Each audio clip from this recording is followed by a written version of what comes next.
اي عائله نلتقي بيها زوجي وزوجته نقدم لهم هدايا. زوجتك موجوده؟ لا ما موجوده؟ لا ما موجود، بس بنتي موجوده بالبيت. زوجتك بالبيت؟ بالبيت.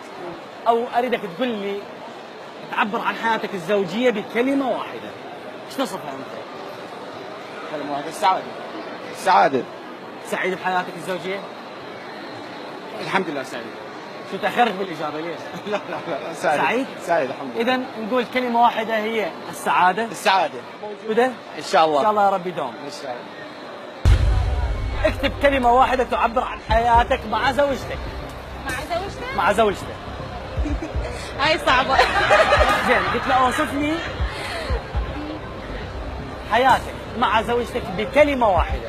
انا دا اشوفها كلها امي امي امي، الظاهر يعني ويا زوجتك شويه بعض عدم التوافق.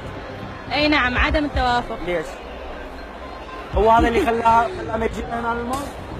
اي. ليش؟ لين مفصولة. مفصولين؟ نعم. زين حياته مع زوجته مو سعيدين حياتهم الزوجيه؟ اي نعم، مو سعيدين.